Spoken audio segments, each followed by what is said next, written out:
आज की क्लास में हम देखेंगे सिकंदर लोदी को। तो बहलोल लोदी का जो उत्तराधिकारी बनता है वो बनता है सिकंदर लोदी। तो आज की क्लास में हम देखेंगे सिकंदर लोदी को। चलिए स्टार्ट करते हैं।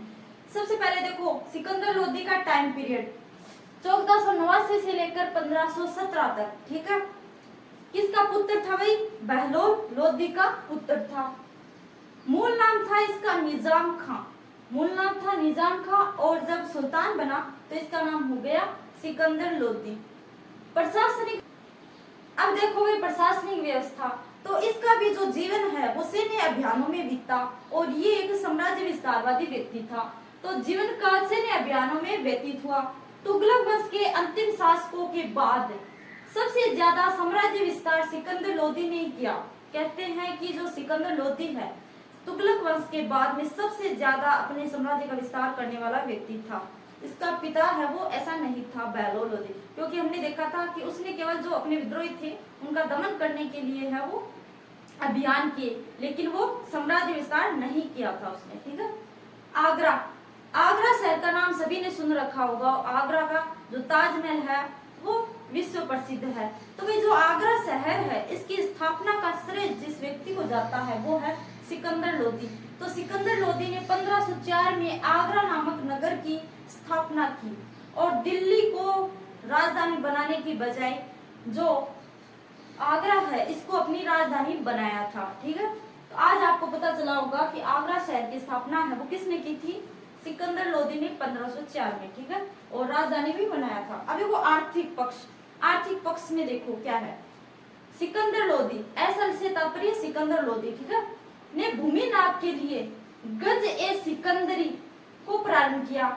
भूमि के नाप के लिए गज ए सिकंदरी को प्रारंभ किया था। ठीक है, जो कि मुगल काल तक प्रचलित रहा, क्योंकि इस समय भूमि के नाप का आधार है वो भू राजस्व की दर तय होती थी। ठीक है, तो भूमि नाप का जो आधार था वो था भू राजस्व की दर। ठीक है, तो गज ए सिकंदरी समझ में आ गया कि भूमि के लिए नाप की एक व्यवस्था थी जो कि प्रारंभ की थी सिकंदर लोदी ने। अब देखो धार्मिक दृष्टिकोण, धार्मिक दृष्टिकोण कैसा था इस व्यक्ति का? तो धार्मिक दृष्टि से ये काफी है वो असहिष्णु व्यक्ति था। क्यों? क्योंकि भाई इसने है वो उलेमा वर्ग है उसको खुश करने के लिए हिंदुओं के प्रति असहिष्णु नीति अपनाई थी। ये उलेमा वर्ग है वो पहले से आ रहा है। इस वर्ग को खुश करने के लिए इसने है वो हिंदुओं के प्रति है वो अनुदार की नीति अपनाई और असहिष्णु नीति अपनाई थी। ठीक है, उदाहरण के लिए देखो हिंदुओं के धार्मिक पर्व एवं जो त्योहार थे उन पर रोक लगा दी और साथ ही कई हिंदू मंदिर एवं मूर्तियों को भी इसने नष्ट करवाया था।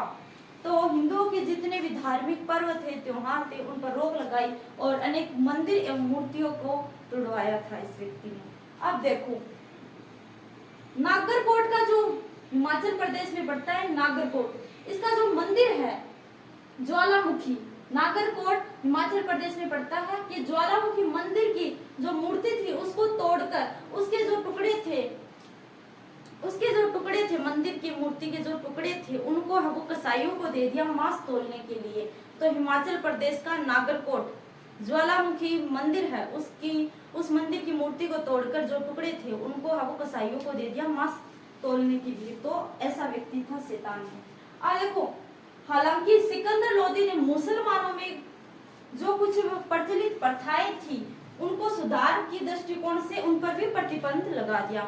इसको लगा कि ये है वो मेरे धर्म यानी कि मुस्लिम धर्म में जो कुछ प्रथाएं हैं जो कुरीतियां हैं उनको सुधार की दृष्टि से है तो इसने प्रतिबंध लगाया। जैसे कि मोहर्रम के वक्त है वो ताजे निकाले जाते थे तो उनको रोक लगा दी कि ताजे मत निकालो। और जो महिलाएं हैं वो पीरों के पास जाती थी तो उन पर भी रोक लगा दी। अब देखो मोहर्रम में ताजे निकालना बंद कर दिया और जो महिलाएं पीरों की मजार पर जाती थी उन पर रोक लगा दिया।